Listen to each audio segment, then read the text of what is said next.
Pruebas de cámara. Sony NX100.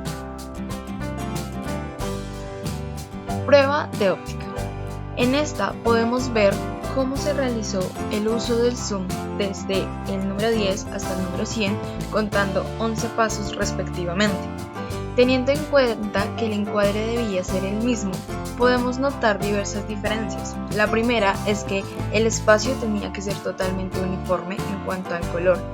De allí que en las primeras imágenes se logre ver blanco debido al piso, y a medida que se va generalizando en el video podemos ver que llegamos al verde, que era donde ya estaban puestos directamente los objetos. Asimismo, el encuadre tiene diversas diferencias, logra verse un poco más una profundidad de campo en cuanto a ciertas imágenes en el inicio, lo que hace que cada uno de los zooms y las diferencias que tenemos acá en cuanto a la óptica nos muestre que no siempre se va a ver exactamente igual o como nosotros teníamos planeado. Para ello tuvimos que mover la cámara diversas veces y generar diversos archivos de video para que el encuadre fuera realmente parecido a lo que tenemos desde un inicio. Prueba de resolución. Esta cámara cuenta con dos tipos de resoluciones, una de 1280x720 y una de 1080x1920, lo que genera que la resolución de 1280x720 sea inferior. Es decir, si vemos en la imagen vemos que se ve más ruido y se ve menos detalles, mientras que la de 1080x1920 tiene menos ruido y capta más los detalles. Perfiles de color. Esta cámara maneja 6 tipos de perfiles de color, cada uno subdividido en estándar, Still, efecto Cine 1, efecto Cine 2 e ITU 709. En el perfil de color 1 podemos notar cómo el Still es mucho más contrastado que el ITU 709. El ITU 709 tiende a ser un poco más pálido y con menos color. Asimismo, efecto Cine 1 y efecto Cine 2 generan un aire muy parecido, pero los colores están más contrastados en efecto Cine 2 y el estándar es un poco más plano. Pasando al perfil de color 2, notamos cómo este en comparación con el perfil 1 es mucho más cálido, su temperatura es mucho más cálida y tiende a irse hacia los colores anaranjados amarillos. Asimismo, volvemos a rescatar que el Still es el perfil de color más contrastado, más saturado, mientras que el ITU 709 es mucho más desaturado, más plano. Esto también genera incluso que las pieles del modelo en este caso se vean mucho más amarillas en comparación a los otros perfiles. Pasando al perfil de color 3, vemos como este ya es un monocromo. Sin embargo, este monocromo tiende a tener ciertas diferencias. Volvemos a entender que el Still es mucho más contrastado, nos resalta más las sombras y los negros, mientras que el ITU 709 es un poco más plano y no resalta tanto. El tono de gris es un poco más plano en general. Sobre el perfil de color 4 podemos notar que los verdes están mucho más resaltados. Asimismo, notamos que el Still sigue siendo el perfil de color más predominante en cuanto a saturación y contraste, mientras que el ITU 709 sigue siendo el de más baja saturación y el que más plano se ve. Pasando al perfil de color 5, nos damos cuenta de que los verdes se resaltan un poco más hacia los tonos claros. Asimismo, el contraste es mucho más bajo en este perfil de color comparado con el perfil de color 2, el perfil de color 1 y el perfil de color 4, que son los que manejan color como tal. Asimismo, notamos que nuevamente el Still sigue siendo el más contrastado y el ITU 709 el de menor calidad. Pasando al perfil de color 6, notamos que este también tiene un perfil de color bastante amplio en base al contraste. Nuevamente el Still sigue siendo el más contrastado y el ITU 709 el menos contrastado. Comparado con los anteriores perfiles, este se va un poco más a los verdes, pero en parte con tonos un poco fríos. Una ventaja que tiene esta cámara es que nos permite crear nuestro propio perfil de color. Nosotros en nuestro caso usamos un perfil de color 3 en gama Still, pero bajamos la saturación a 32 para que quedara un perfil de color único. Ventajas que puede tener esta cámara que se pueden modificar o crear desde cero una. Prueba de rango dinámico. En este caso se tomó un gris medio y se empezó a subexponer 6 pasos y sobreexponer 6 pasos. Lo que notamos aquí es que no se llega a un negro profundo, sin embargo sí se puede lograr llegar a un blanco profundo generando esta escala de grises, donde vemos que en algunas partes se ve mucho ruido debido a la exposición que se le generó a esta para que lograra tener ese gris. Pasando ya directamente a una postproducción para poder lograr el gris medio, nos damos cuenta que a pesar de que se intenta una uniformidad, no la hay en sí y hay bastante ruido en bastantes pasos que se realizaron anteriormente. Por último tenemos la prueba de shooter. En esta logramos ver 20 tipos diferentes de shooter que maneja esta cámara. A pesar de que el movimiento no fue el mismo en todas las grabaciones, podemos denotar que el movimiento sí cambia y se ve mucho más rápido iniciando en el shooter 8 y terminando un poco más lento en el shooter 10.000. Análisis cámara Canon T5. Resolución.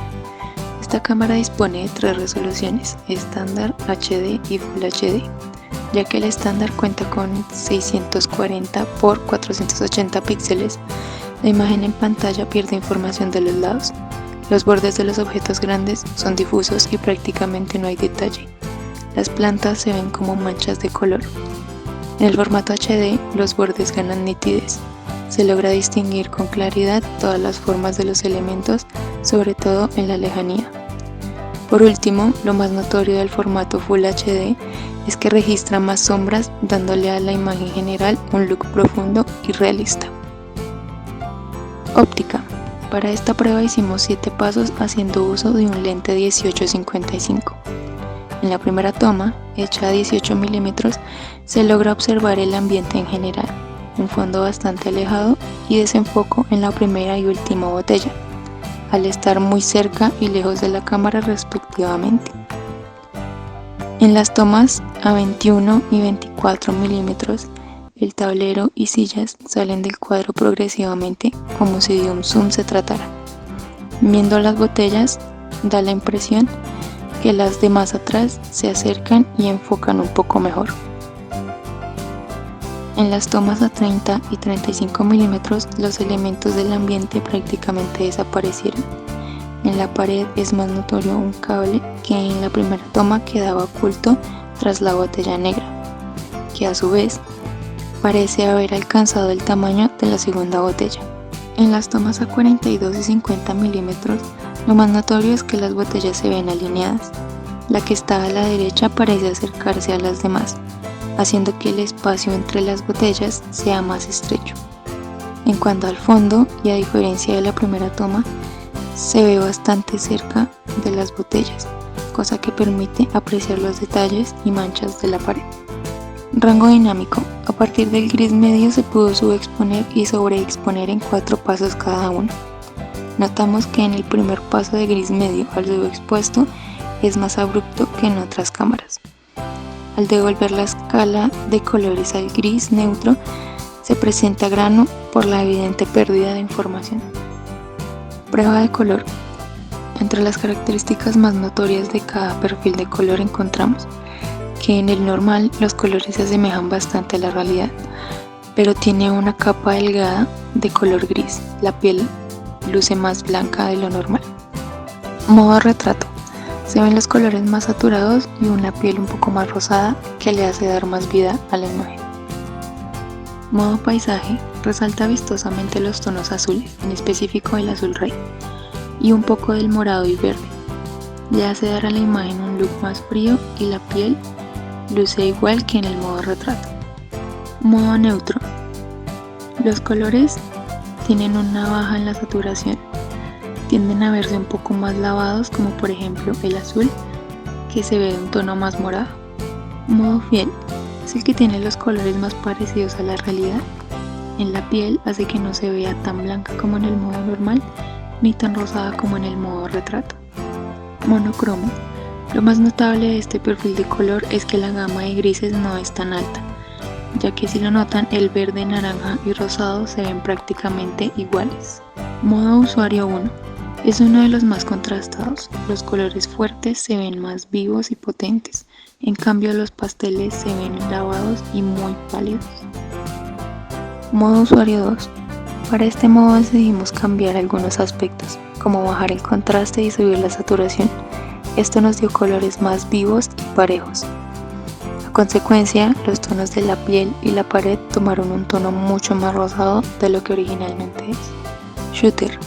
En las tomas con velocidad de obturación baja, notamos movimientos que al pausarlos dejan un gran rastro de residuo, haciendo que ciertas partes como las manos y la tela se vean deformes, desenfocadas y poco fluidas. La velocidad de obturación media, si bien aún nos deja ese rastro en los bordes del movimiento, también puede ser una herramienta al querer demostrar la velocidad de algo y que aún haya un poco de efecto de desenfoco. Por último, en las velocidades de obturación más altas, notamos un movimiento mucho más fluido. Al pausarlo, quedan todos los bordes sin residuo ni distorsión, lo que hace perfecto para tomas en slow motion. Por otro lado, al usar una velocidad demasiado alta se genera un efecto óptico en el que la mano parece multiplicarse. Canon 77D. Prueba de velocidad de obturación. Esta cámara nos permite tener 23 diferentes manejos de shooter, lo cual hace que desde el inicio se vea un poco más rápido el movimiento y a medida que va pasando el movimiento podemos ver como al final con un shooter de 4000 nos da un movimiento más pausado e incluso más robótico. Prueba de resolución. Esta cámara tiene tres tipos de resolución, una estándar de 640x480, una de 1280x720 y una de 1920x1080. Si vemos, la resolución estándar tiende a quitar los detalles de los libros y hacer que se vea mucho más con más ruido y más pixelada, mientras que la de 1920x1080 nos da muchos más detalles, mucho más color y nos da una nitidez más que notamos más. Asimismo, la resolución de 1280x720 es mucho mejor que la estándar, sin embargo sigue perdiendo algunos detalles que la de 1920x1080 sí nos da. Prueba de óptica. En esta podemos ver cómo los diversos objetos tienen un encuadre igual, sin embargo los espacios dentro de estos tienden a cambiar a medida que el lente aumenta, mostrándonos que el 18 milímetros nos da un espacio donde podemos ver cada uno de los libros por separado en un encuadre diagonal y una profundidad campo diferente, mientras que un 65 milímetros nos da menos espacio entre los libros, haciendo que estos se tapen y haya menor profundidad de campo entre ellos. Perfiles de color. Esta cámara nos permite ver 9 perfiles de color, los cuales son fiel monocromo, usuario 1, usuario 2, normal, retrato, detalle fino, neutro y paisaje. Dentro de estos podemos notar unas ciertas diferencias, como por ejemplo la tonalidad. Los colores en usuario 2 tienden a irse un poco más a los amarillos, en retrato un poco más hacia los rojos y vemos más la intensidad de color, más saturación.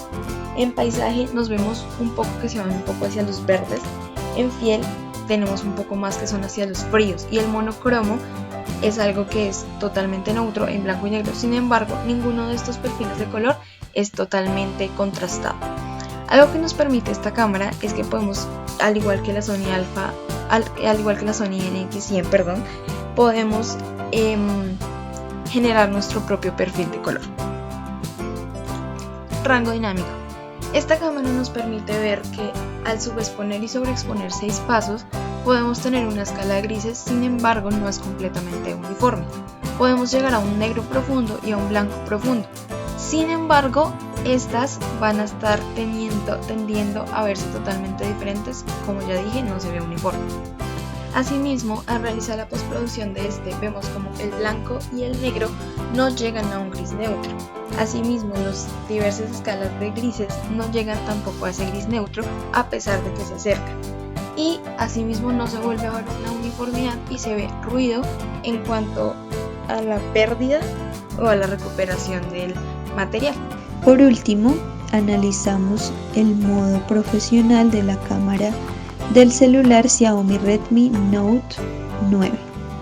Esta cámara cuenta con una amplia gama de características parecidas a las cámaras convencionales y profesionales.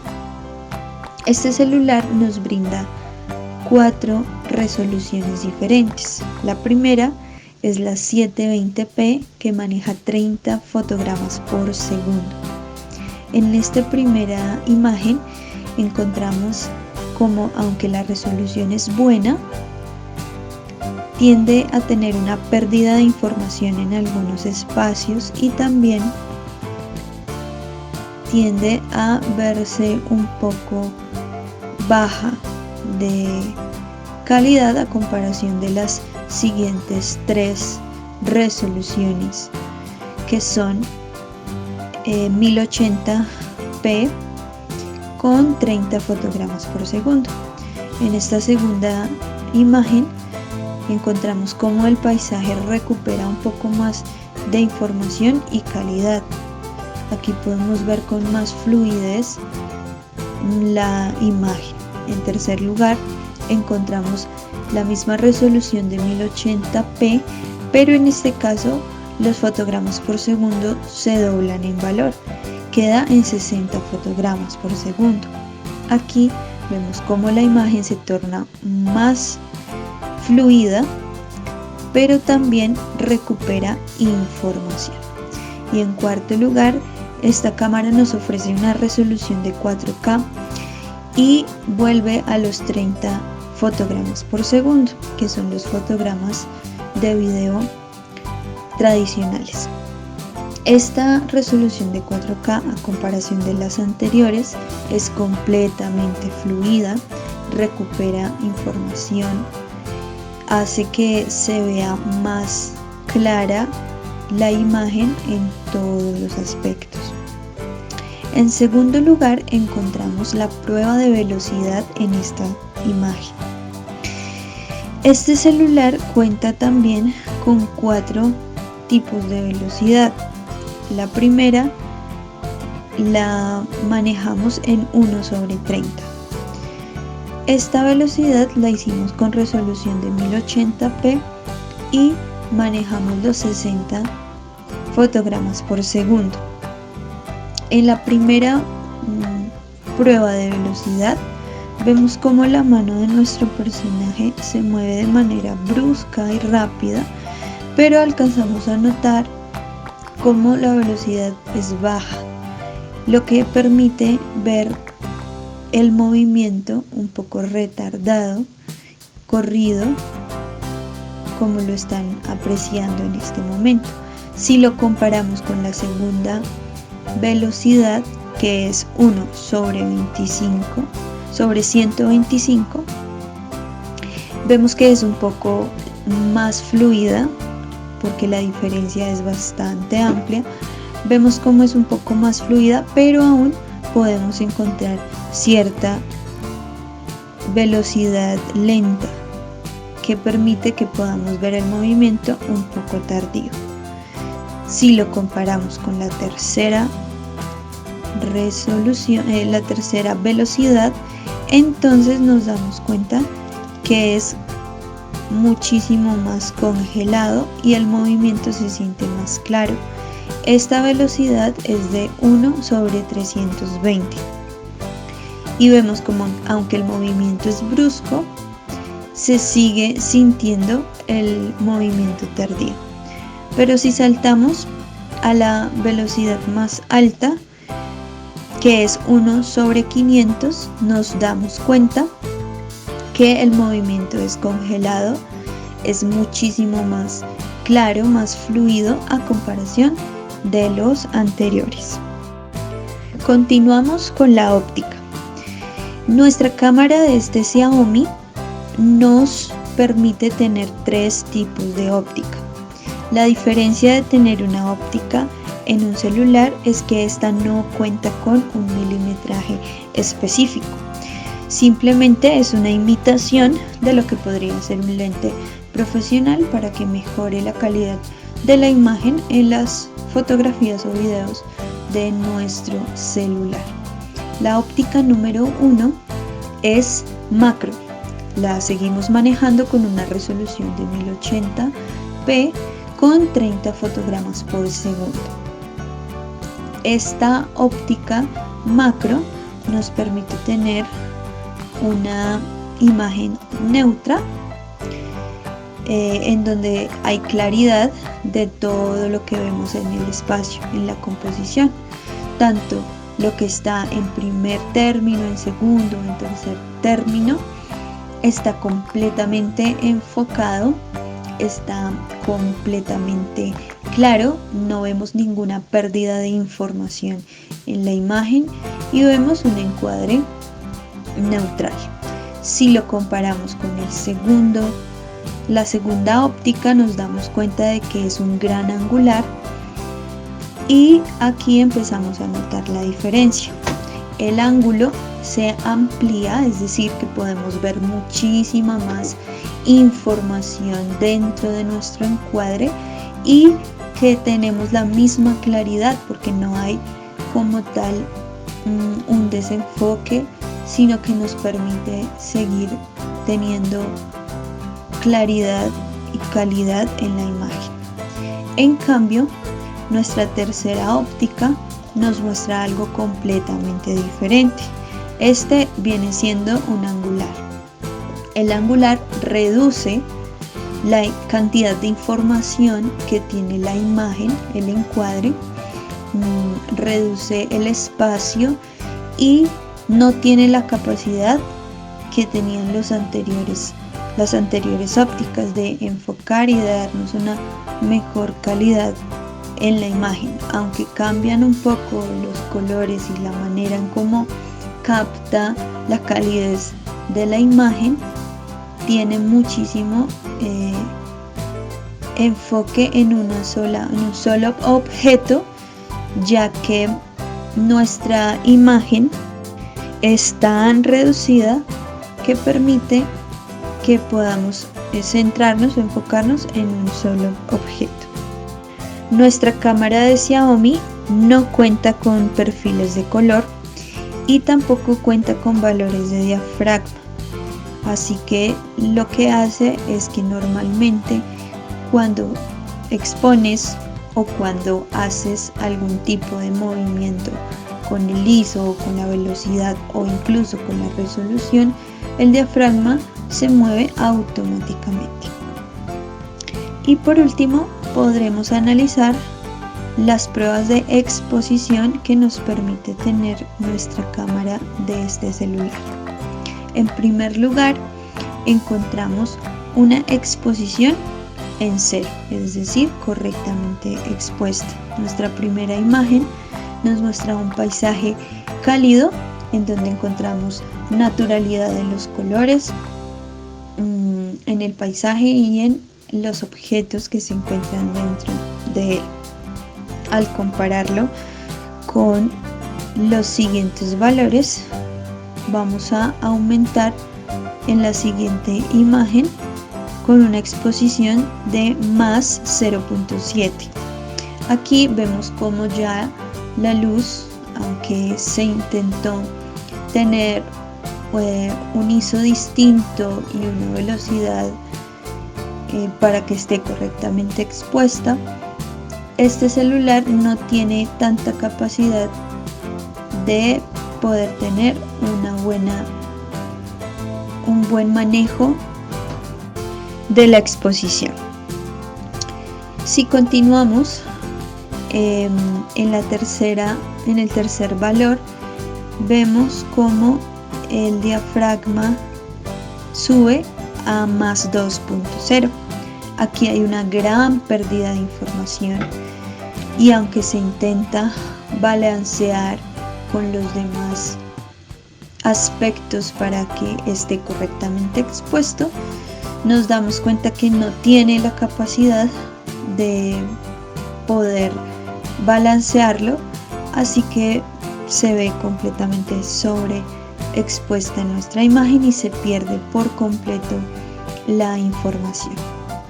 Y por último, vamos a ver una imagen que está subexpuesta, en este caso es menos 2.0, y de la misma manera, aunque se intentó balancear para que quedara con los demás valores completamente expuesto correctamente, no se logró. Se ve que hay también pérdida de información hacia los colores negros porque no logra tener una correcta exposición y algunos valores son completamente automáticos.